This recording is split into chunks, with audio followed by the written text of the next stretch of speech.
مردم ایران بفرمایید چای داغ از روستای قشلاق.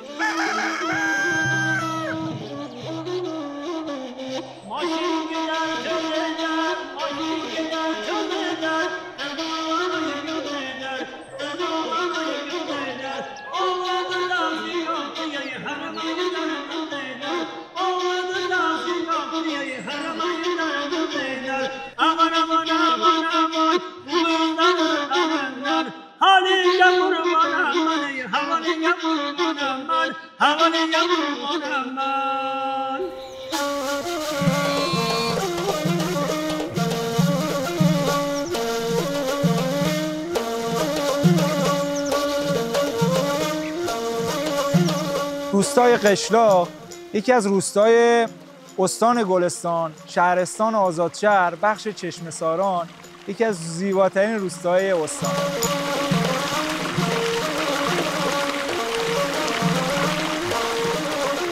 روستای قشلاق خیلی خونگرم، بعد اهل موسیقی‌های سنتی، بعد اکثرا کشاورز، دامدارن. زندگی روستا یه جوری که کلا سنتیه دیگه، همه با هم دیگه چیزن، اعتقاد دارن به هم دیگه. روستا همه همدیگه رو میشناسن، به هم دیگه کمک میکنن. من بابام خدا بیامرز با عموام شاید نوه نتیجه داشتن، همه با هم زندگی میکردن، همه میرفتن کشاورزی انجام میدادن، درو میکردن، میآوردن، همه با هم بودن.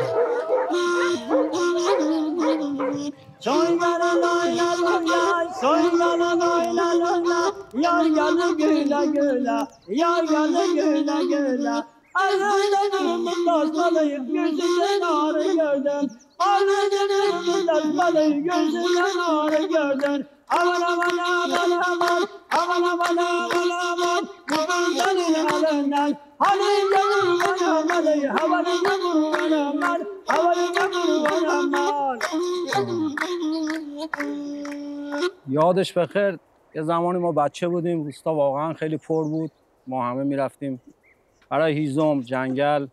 اون موقع گاز نبود، هنوز گازکشی نبود، خیلی از قدیمی‌ها بودن، پهلوانا بودن اینجا تو این روستا. یادشون بخیر. خیلی خوب بود. می اومدن همه از شهرها می اومدن، جمع می شدیم. الان هم هستش ولی باز کمتر شده، ولی خب بازم همین صفا و صمیمیتی که هستش، جمع میشیم، میگیم، میخندیم. خودش یه دنیای ارزش داره واقعا. ان شاءالله که همیشه سلامت باشن، همیشه همشهریای خودمون، هم روستاییای خودمون دور همی باشیم که